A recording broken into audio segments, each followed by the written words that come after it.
வணக்கம். 5 மணி செய்திகளுக்கு வரவேற்பது நான் நந்தா. முதலில் இந்த நேரத்திற்கான தலைப்புச் செய்திகளை பார்க்கலாம். காஞ்சிபுரம் மாவட்டம் குன்றத்தூரில் கலைஞர் கைவினை திட்டத்தை தொடங்கி வைத்தார் முதலமைச்சர் மு.க.ஸ்டாலின். குலத்தொழிலை ஊக்குவிப்பதாலேயே மத்திய அரசின் விஸ்வகர்மா திட்டத்தை எதிர்ப்பதாக விளக்கம்.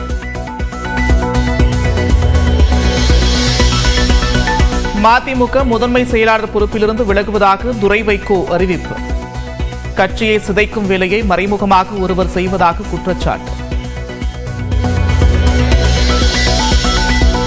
மதிமுக முதன்மை செயலாளர் பொறுப்பிலிருந்து துரை வைகோவின் விலகலை ஏற்க தலைமை மறுப்பு. நாளை நடைபெறும் நிர்வாக குழு கூட்டத்தில் ஆலோசித்து சுமூக முடிவு எடுக்கப்படவும் திட்டம். நாளை நல்ல முடிவை வைகோ அறிவிப்பார்.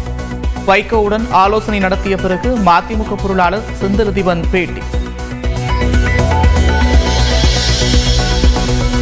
மதிமுக பொறுப்பிலிருந்து துரை வைகோ விலகுவதற்கு மல்லை சத்யாவே காரணம் என்று தகவல். துரை வைகோ விலகல் குறித்த கேள்விக்கு பதிலளிக்க மல்லை சத்யா மறுப்பு. இரட்டை இலைக்கு மேல் தாமரை மலர்ந்தே தீரும். தமிழக பாஜக தலைவர் நைனா நாகேந்திரன் உறுதி. தாமரை தமிழகத்தில் மலர்ந்தே தீரும். இரட்டை இலைக்கு மேலே தாமரை மலர்ந்தே தீரும். இந்த கூட்டணி இது வெற்றி கூட்டணி, இது சாதாரண கூட்டணி இல்லை, வெற்றி கூட்டணி. தாவேக தகவல் தொழில்நுட்ப பிரிவினரின் ஆலோசனை கூட்டத்தில் வீடியோ மூலம் விஜய் உரை. இனிமேல் ரசிகர்கள் அல்ல மெய்நிகர் வீரர்கள் என்றும் பேச்சு. இனிமேல் நீங்க எல்லாருமே நம்மளுடைய இந்த சோஷியல் மீடியா ஃபேன்ஸ் மட்டுமே கிடையாது. என்னை பொறுத்த வரைக்கும் நீங்கள் எல்லாருமே நம்ம கட்சியினுடைய வர்ச்சுவல் வாரியர்ஸ். அப்படிதான் உங்க எல்லாரையுமே நான் கூப்பிடணும்னு ஆசைப்படுறேன். Virtual warriors.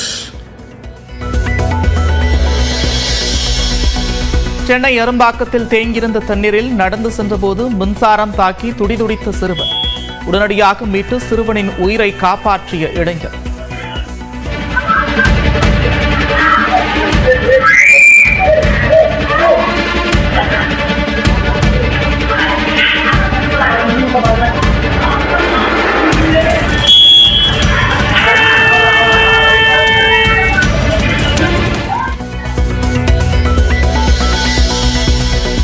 சென்னையில் உயிரை துச்சமென மதித்து சிறுவனை காப்பாற்றிய இளைஞருக்கு குவியும் பாராட்டு. உதவி செய்யும் மனப்பான்மை வளர வேண்டும் என்று நியூஸ் 18க்கு பேட்டி. அந்த பையன் மூஞ்சியை பார்த்தோன்னா எனக்கு ஏன் உயிரா பையன் உயிரானு கேட்கல. அந்த பையன் தான் முக்கியம். கடைசி வரையும் அந்த பையனுக்கு எதாவது ஒன்றா நான் நிம்மதியாக வாழ்க்கையில் வாழ முடியாது. எனக்கு தெரிஞ்சு என்னால் லாஸ்ட் வரைக்கும் என்னால் நிம்மதியாக இருக்க முடியாது. இப்போ நான் சந்தோஷமாக இருக்கேன் மேம். கிருஷ்ணகிரி மாவட்டத்தில் பரவலாக மழை. ஓசூரில் பெய்த மழையால் வெப்பம் தணிந்ததால் மக்கள் மகிழ்ச்சி.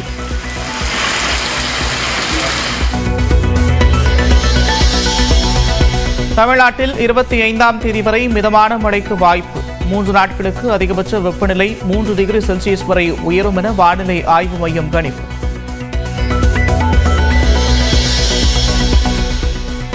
நடிகர் பாபி சிம்ஹாவின் கார் அடுத்தடுத்து 5 வாகனங்கள் மீது மோதியதில் 4 பேர் படுகாயம். மதுபோதையில் காரை ஓட்டியதாக ஓட்டுநர் மீது வழக்கு பதிவு செய்து காவல்துறை விசாரணை. குட் பேட் அக்லி படத்தில் நடித்த மலையாள நடிகர் சாக்கு போதைப்பொருள் வழக்கில் கைது. சோதனையின் போது ஹோட்டலில் இருந்து தப்பித்து ஓடிய காட்சிகள் வெளியான நிலையில் கைது செய்து விசாரணை.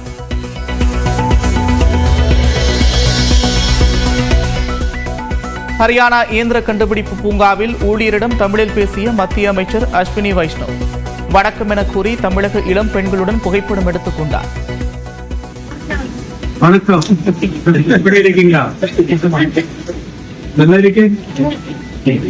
ஊர் என்ன?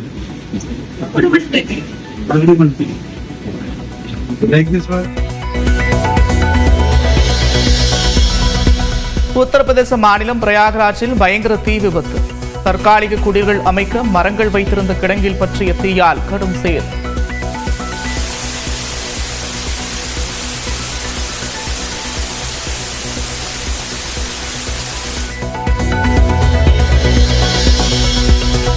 கனடாவில் பேருந்துக்காக காத்திருந்த 21 வயது இந்திய மாணவி சுட்டுக் கொலை. இரு தரப்பினருக்கிடையே நடந்த துப்பாக்கிச் சண்டையின் போது உயிரிழந்த பரிதாபம்.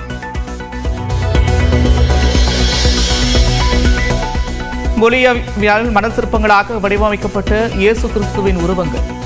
புனித வாரத்தின் ஒரு பகுதியாக பொலிவியா மற்றும் பெருநாட்டு கலைஞர்களின் கைவண்ணம்.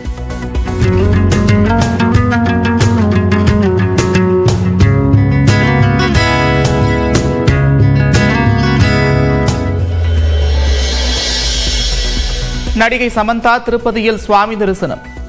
டிராகன் பட நடிகை காயடுலோகரும் திருப்பதி ஏழுமலையானை வழிபட்டார்.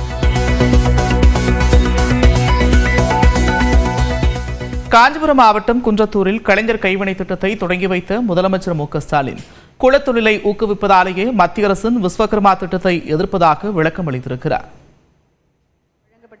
காஞ்சிபுரம் மாவட்டம் குன்றத்தூர் செக்கிழார் அரசு ஆண்கள் மேல்நிலைப் பள்ளியில் குறு சிறு மற்றும் நடுத்தர தொழில் நிறுவனங்கள் சார்பில் கலைஞர் கைவினை திட்டம் தொடங்கும் நிகழ்ச்சி நடைபெற்றது. இதில் கலந்து கொள்வதற்கு சென்ற முதலமைச்சர் மு.க.ஸ்டாலினுக்கு வழிநெடுக உற்சாக வரவேற்பு அளிக்கப்பட்டது.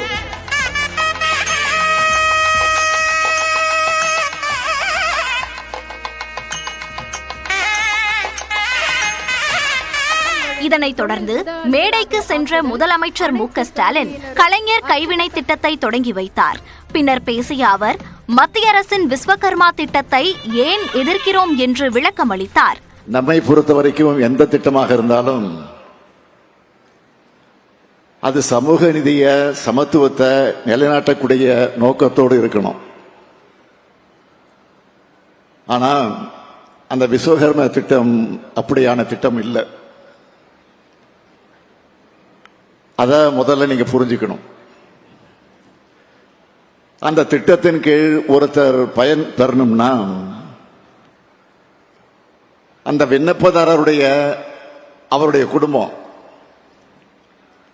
காலங்காலமா செஞ்சுட்டு வரக்கூடிய தொழிலைத்தான் செய்யணும்னு நிபந்தனை விதிக்கப்பட்டிருந்துச்சு. இது சாதிய பாகுபாடுகளை குலத்தொழில் முறையை வெளிப்படையாகவே ஊக்குவிக்குதுன்னு சொல்லி நாம கடுமையாக எதிர்த்தோம். மாணவர்கள் உயர்கல்விக்கு செல்லும் வயதில் குடும்ப தொழிலை செய்வதற்கு விஸ்வகர்மா திட்டம் தள்ளுவதாகவும் முதலமைச்சர் விமர்சித்தார். விண்ணப்பிக்க வர்றவங்களுக்கான குறைந்தபட்ச வயது 18 நிர்ணயிக்கப்பட்டு இருந்ததை பார்த்து எனக்கு அதிர்ச்சியும் வேதனையும் உண்டாச்சு. கலைஞர் கைவினை திட்டத்தில் விண்ணப்பிச்சு குறைந்த வயசு 35 இருக்கணும்னு நிர்ணயிச்சிருக்கோம்.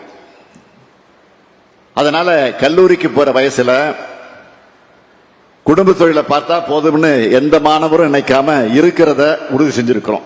இந்த நிலையில் கைவினை கலைஞர்களின் வாழ்வாதாரத்தை முன்னேற்றவும் சாதிய அடிப்படையில் பாகுபாடை காட்டாத வகையிலும் உருவானதுதான் கலைஞர் கைவினை திட்டம் என்று முதலமைச்சர் விளக்கம் அளித்தார்.